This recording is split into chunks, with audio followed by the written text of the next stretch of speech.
hoy, desde México, sicarios asesinan a sacerdote luego de celebrar la Santa Misa. 11 mártires y 3 fundadores de órdenes religiosas son los nuevos santos en la Iglesia. Descentralización sacramental y doctrinal causa polémica al interior de la Asamblea Sinodal, que entra en su semana final. Obispos venezolanos piden a la máxima autoridad electoral publicar los resultados de las elecciones y a Nicolás Maduro liberar a los manifestantes detenidos en forma arbitraria tras protestas. La voz de México con disfraces de los Caballeros del Zodiaco muestra que la sociedad ha perdido el sentido de lo sagrado. Es un reto para la evangelización, afirma sacerdote que evangeliza en YouTube. Hola amigos, hola Eddie, iniciamos la semana. Así es, Natalie, un gusto estar contigo como siempre y con nuestros televidentes desde nuestros estudios en Lima, Perú. Bienvenidos a su noticiero con enfoque católico EWTN Noticias. Yo soy Natalie Paredes. Soy Eddie Rodríguez Morel, gracias por acompañarnos. Empezamos las noticias desde México. Un sacerdote fue asesinado por sicarios cuando salía del templo luego de celebrar la Santa Misa este fin de semana. Estamos en comunicación con nuestro corresponsal Diego López Colín con lo último. Adelante, Diego. En un hecho que no solamente ha conmocionado a la Iglesia Católica, sino, en verdad, a todo el país. Este domingo en el estado de Chiapas fue asesinado el padre Marcelo Pérez tras celebrar una misa en el municipio de San Cristóbal de las Casas. La única información que se tiene por parte de las autoridades hasta el momento es que 2 personas a bordo de una motocicleta dispararon en contra de su vehículo logrando huir. El padre Marcelo Pérez fue un destacado defensor de los derechos humanos, en especial de los indígenas y personas desplazadas por la violencia, así como su papel como intermediario entre grupos del crimen organizado y comunidades de autodefensa establecidos en la región. Era objeto de constantes amenazas y hostigamientos, lo que llevó en 2015 a la Comisión Interamericana de Derechos Humanos a pedir medidas cautelares en su favor, cosa que se sabe nunca se aplicó. Incluso el mismo sacerdote denunció a medios de comunicación que su vida tenía un precio, con cantidades que oscilaban miles de dólares. Escuchemos a Monseñor Rodrigo Aguilar, obispo de San Cristóbal de las Casas, sobre el padre Marcelo. El cristal de la parte del chofer estaba acribillado con varios disparos. Yo vi la camioneta y que ahí estaba el cuerpo dentro. Para poner un poco en contexto, bandas del crimen organizado se disputan el control territorial del estado de Chiapas al ser una zona estratégica para la siembra y también para la distribución de drogas, así como para el control del negocio de los migrantes ilegales. La conferencia del episcopado mexicano subrayó que el homicidio del padre Marcelo Pérez silenció una voz profética que incansablemente luchó por la paz, en verdad y justicia en Chiapas.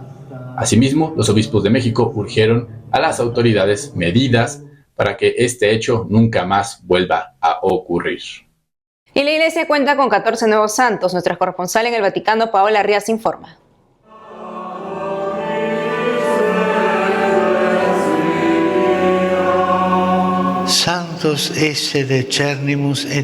Los declaramos y definimos santos, y los escribimos entre los santos, decretando que sean venerados como tales por toda la Iglesia. Con estas palabras, el Papa Francisco proclamó a 11 mártires y 3 fundadores de órdenes religiosas como nuevos santos de la Iglesia durante la celebración de canonización en la Plaza de San Pedro.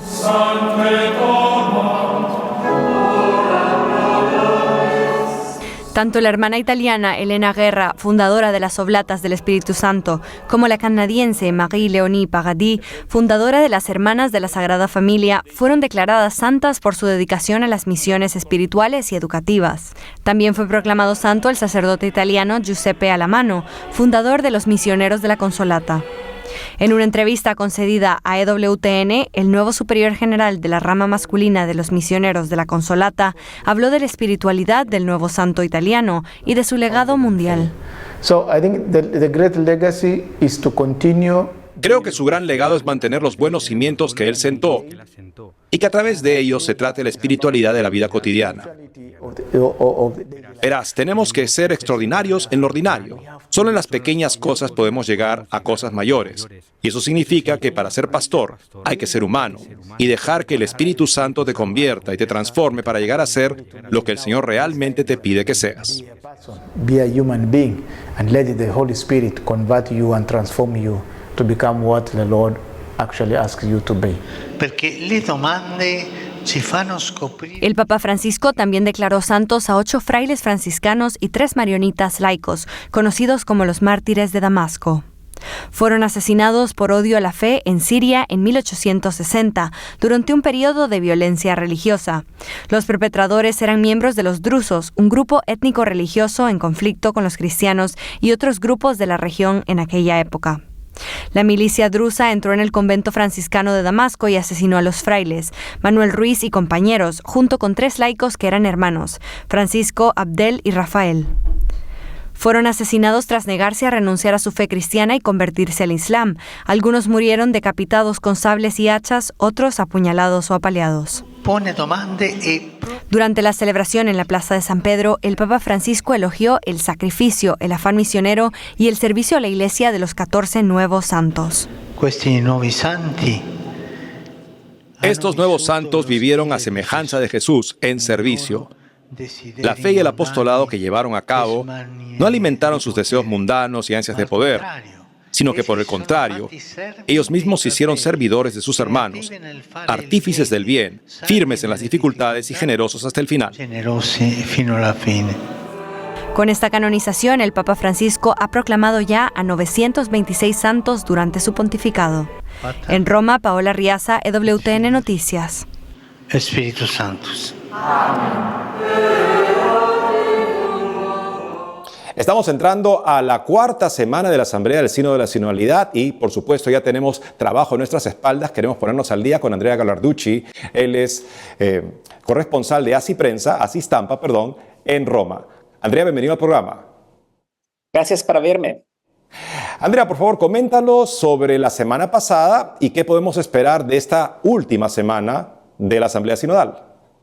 Esta es la semana final de la Asamblea Sinodal, que significa que la semana final es dedicada mucho tiempo a la discusión sobre el documento final. Al final del sínodo está un documento que todos los padres y madres sinodales tienen que aprobar y está una primera versión del documento que está en discusión ahora. Son circa 50 páginas de documento y después ese documento tiene que ser discutido en el miércoles, en el jueves, y tiene que ser enmendado y votado en el sábado, y el sábado a la noche estará publicado. No es el documento del Papa, es el documento final del sínodo. La exhortación del Papa viene más dopo, creo en 2, 3 meses o 6, depende del Papa.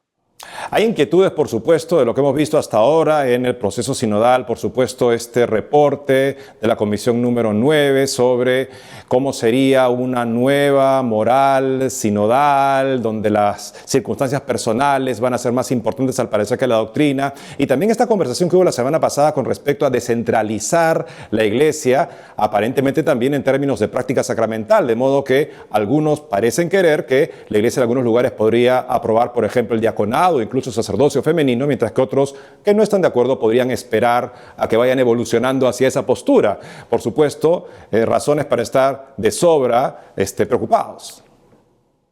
Sí, está una preocupación general porque esta propulsión para la descentralización fue más fuerte la semana pasada, pero tengo que decir que parece que el sínodo la repulsó. Muchas personas en el sínodo no les gustó la posibilidad de tener una descentralización doctrinal, por ejemplo. Aún está la Evangelii Gaudium del Papa, la exhortación apostólica del Papa, que dice que se podría pensar de dar a las conferencias episcopales algunas competencias doctrinales. Los obispos de todo el mundo no les gusta esto porque la doctrina es una, porque tienes una centralización, una universalidad que tiene que ser central. Así el debate fue muy fuerte a lo que aprendimos. Y en el final se preguntó de hablar de una sana descentralización, que significa más o menos lo que dijo en el documento sobre el sínodo de la Comisión Teológica Internacional del 2018, cuando se preguntó a todas las conferencias episcopales y los obispos del mundo de dotar la conferencia episcopal y las diócesis de una consulta diocesana compuesta desde curas y laicos. Pero esto es un cambio que no va a cambiar la doctrina o la centralización, es un cambio de estructuras un poco, porque en muchos casos están ya los consejos episcopales. Claro, uno piensa en que la doctrina debe ser universal, por supuesto, y las cosas que podrían variar a nivel local pues serían cosas básicamente de tipo pastoral, pero sin relativizar la doctrina, es justamente lo que se espera, porque es verdad que algunas personas aprovechan lo pastoral para impulsar prácticas que en efecto implícitamente están relativizando, restando la importancia a la doctrina. Esto es el problema del camino sinodal que tiene en Alemania, donde en Alemania van a decir que tiene que cambiar la doctrina sobre el celibato sacerdotal y tiene que cambiarlo en aquella situación para aquella cultura que no puede funcionar, porque las situaciones doctrinales son universales. Es el problema de los viri probati, que sean las personas casadas de probada fe que podrían celebrar misa, y fue un problema del sínodo para la Amazonía del 2019, cuando el tema fue impulsado mucho y fue repulsado mucho desde el Papa en la exhortación post-sinodal eclesial en Amazonía, porque es un problema que diviene local. Así, si localmente podemos cambiar la doctrina porque localmente la cultura tiene que decir esto, esta no es inculturación, esta es otra fe. Y lo que veo, los padres y madres sinodales lo saben, porque mucho el debate está sobre esto. A lo que veo, el documento final no va a tocar estas cuestiones, va a ser más general, más sobre el significado mismo de sinodalidad, que puede funcionar más. Andrea Gallarducci, gracias por haber estado con nosotros el día de hoy. Gracias a vosotros. Beatitudine, eminenze, eccellenze, cari fratelli e sorelle, carissimi giovani. A cerca de 15 días de las elecciones en Estados Unidos, escuchemos al candidato Donald Trump en entrevista exclusiva para el programa The World Over de EWTN. Habló sobre su defensa de la libertad religiosa, decisiones políticas en favor de la defensa de la vida, entre otros. Veamos lo que dijo sobre la fe católica y los inmigrantes.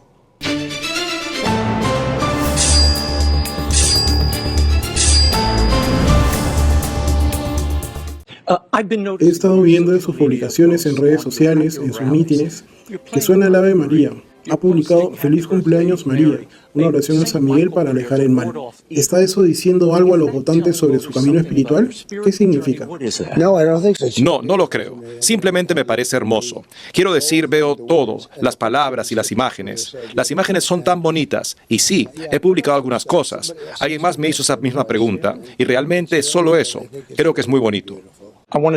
Quiero hablar de inmigración por un momento. La Iglesia enseña, recibid al inmigrante. También enseña que una nación tiene derecho a proteger sus fronteras por el bien común. ¿Cómo equilibra usted, presidente Trump, el recibir inmigrantes con cerrar la frontera y cumplir su promesa de deportación? Bueno, como saben, tuvimos las fronteras más fuertes que jamás hemos tenido. Hace solo 4 años teníamos las más fuertes. Dejamos entrar personas, pero tenían que hacerlo legalmente. Y no creo que eso haya cambiado. Queremos que la gente venga a nuestro país, pero deben venir de manera legal. Como saben, permitieron la entrada de gente desde las prisiones, asesinos convictos. 13.099 asesinos fueron liberados de las cárceles, y algunos mataron a más de una persona, algunos mataron a más de 5, y ahora están libres en nuestro país. Vamos a tener que sacarlos, y los sacaremos rápido. Nadie quiere eso, no. Quiero que la gente venga legalmente a nuestro país, pero necesitamos fronteras fuertes y elecciones limpias.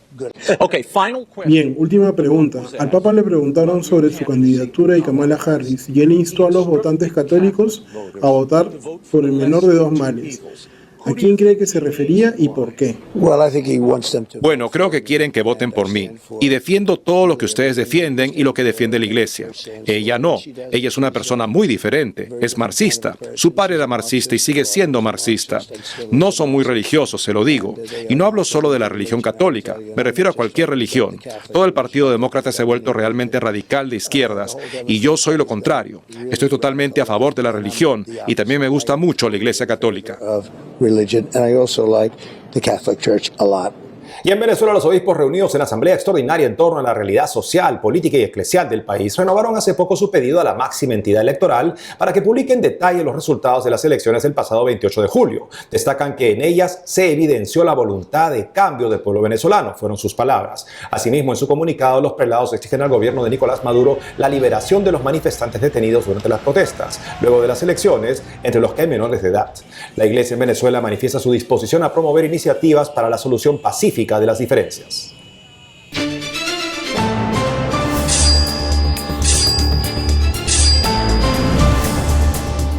Vamos a una pausa, pero al volver, la boda en México con disfraces de los Caballeros del Zodiaco muestra que la sociedad ha perdido el sentido de lo sagrado. Es un reto para la evangelización, afirma sacerdote que evangeliza en YouTube.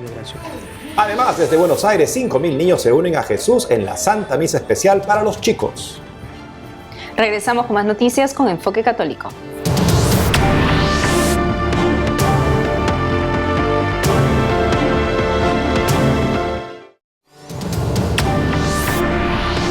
En Cuba, hasta el cierre de este noticiero, millones de habitantes permanecen sin electricidad desde hace más de una semana. Hay preocupación por los hospitales. Muchos hogares que dependen de bombas eléctricas también se quedaron sin agua. Algunos residentes se cansaron y comenzaron a golpear cacerolas y sartenes para protestar el domingo por la noche. Los apagones son frecuentes en la isla debido a las anticuadas infraestructuras y a la falta de petróleo, principal fuente de sustento energético. Cuba produce solo 1/3 del combustible que consume a diario y depende principalmente del petróleo importado de Venezuela, que ha reducido drásticamente el suministro desde el 2021. El gobierno declaró que la electricidad se restablecerá este lunes. A la crisis se suman el huracán Oscar, que hasta el miércoles amenaza con tormentas eléctricas en las provincias del este e inundaciones. Estamos sin corriente hace 4 días.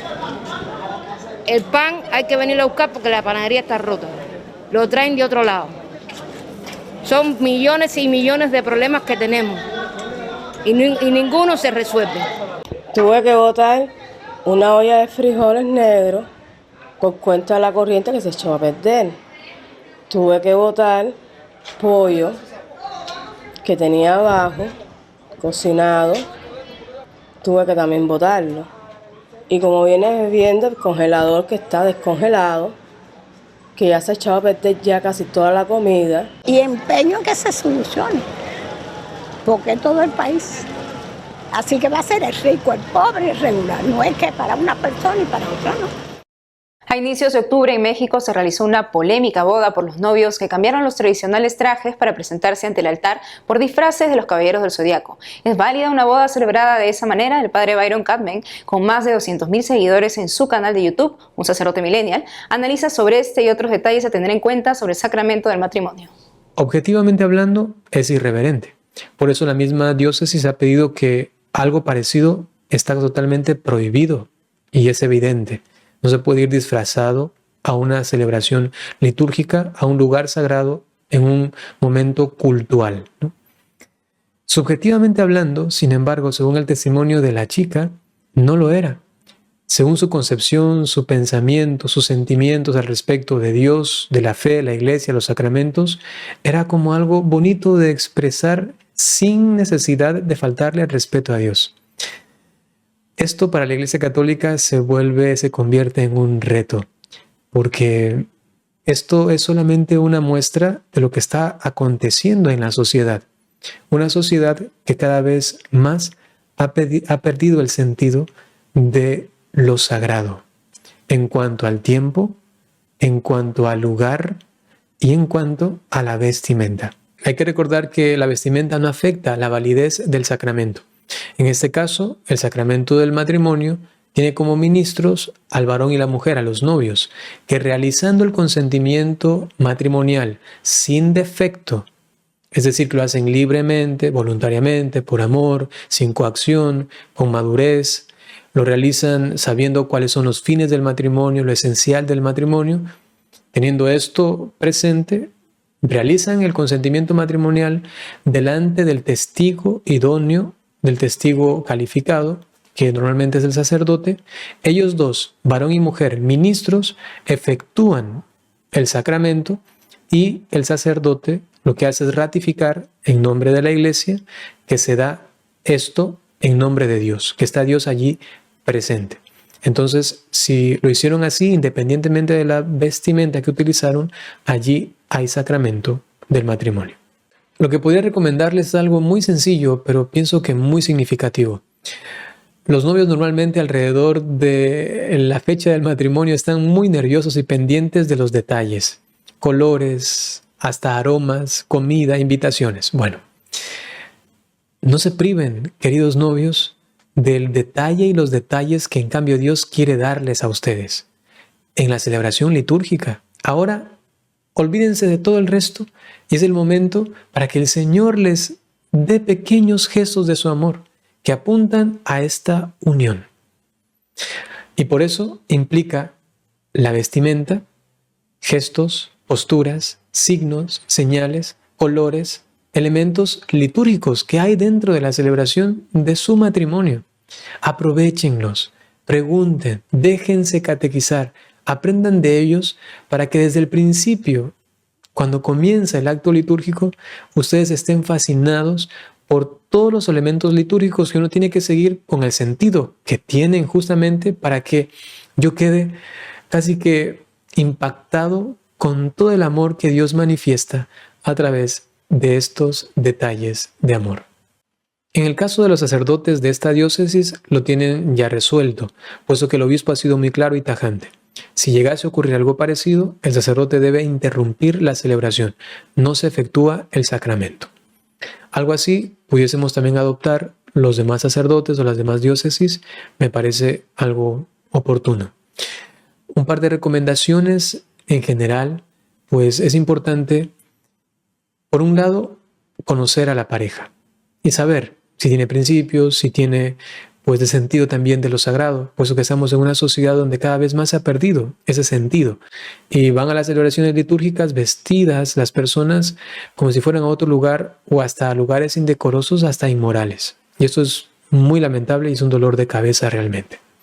Entonces, conocer a la pareja. Si se ve que van a llegar tarde, que parece que no van a venir bien vestidos, aunque uno insiste en esto, pues entonces separar la celebración del sacramento de la misa. Entonces darles una hora específica fuera de las misas con el pueblo, las misas que todos conocen, una celebración concreta a una hora específica en el templo y realizar solamente el sacramento del matrimonio. Y si es que entonces llegan atrasados, se puede tolerar un poco, y si vienen mal vestidos, pues entonces corregir, y si hay como, pues a veces hay iglesias que tienen algo que les pueda cubrir. Pero si vienen disfrazados, en este caso, como es así tan llamativamente, escandalosamente, entonces el sacerdote no va a tener ningún impedimento para decir no se puede continuar. Porque sí se pone un aprieto muchas veces cuando entran así ya en media misa, que a veces ocurre esto. Como se une a la misa del pueblo, hay la Eucaristía y en media misa está entrando la novia. Y si entra vestida de tal o cual manera, es muy complicado lidiarlo allí, porque estamos ya dentro de un rito. Entonces lo mejor, considero, si se tiene sospechas de esto, pues entonces separar los actos litúrgicos. Y en Argentina, la Plaza de Mayo se llenó de miles de niños este fin de semana reunidos en torno a Jesús. Nuestro corresponsal Matías Boca nos cuenta.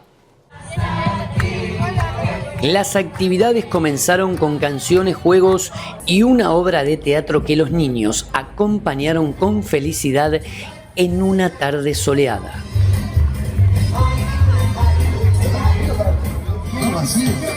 Cercanía y fraternidad de una iglesia que anuncia y sale al encuentro. Hoy en los jóvenes y en los niños de acá vi muchas ganas de seguir a Jesús, muchas ganas de compartir alegría y muchas ganas de más encuentros así, de juntarnos, de estar todos juntos y ser una gran familia. Pudimos compartir, disfrutar y alegrarnos. Cantamos, bailamos, nos reímos con toda la felicidad. Jesús puede ayudarnos en cualquier momento de nuestra vida. Que lo amamos mucho a Dios.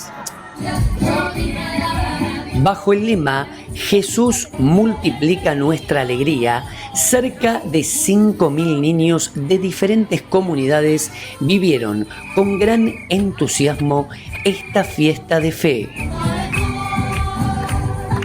En la Santa Misa participaron chicos que están conociendo a Jesús a través de la catequesis y así incorporándose a la comunidad al mismo tiempo. En la homilía, el arzobispo de Buenos Aires, Monseñor Jorge García Cuerva, dijo: la alegría de Jesús es para compartir y multiplicar. Ojalá que después de esta misa todos busquemos a gente que la esté pasando mal, todos busquemos a un abuelo, todos busquemos a un familiar, todos busquemos a un amigo, a un vecino que esté triste y que le podamos decir: ¿sabes qué? Te vengo a compartir la alegría de que Dios te ama. Durante el ofertorio se aportó lo reunido en la campaña solidaria 1.000 pesos para cuidar la vida, $1 estadounidense aproximadamente. Lo recaudado se destinará al comedor de la Capilla Virgen de Itatí, que dan almuerzo a gente necesitada. El año pasado logró juntarse alrededor de $6.000. Y lo hacemos la misa porque nos queremos acercar a la infancia. Los niños son una realidad en el cual hay que hablarles como niños, hay que celebrar para ellos, hay que acercarse a su mente, a su corazón y a lo que están viviendo hoy. Y en esto también siempre reunimos a todos los catequistas y en esta misa desplegamos aspectos de solidaridad, porque hay una campaña solidaria que los chicos tienen que buscar determinados elementos para acompañar, y también hay momentos de oración y de preparación, y también nos mostramos como iglesia diocesana. La iglesia es mi parroquia, pero también es toda la diócesis, toda la iglesia universal. La primera misa arquidiocesana de niños se realizó en el año 1983, 41 años de historia, compartiendo la buena noticia que Jesús está vivo y nos ama. En Buenos Aires, Matías Boca, EWTN Noticias. Amigos, hemos llegado al final del programa. Gracias por habernos acompañado hasta aquí. No dejen de seguirnos en las redes sociales, también de lunes a viernes a las 12 del mediodía, hora de Miami, en Radio Católica Mundial, y su programa Más que Noticias con un servidor. Hasta entonces.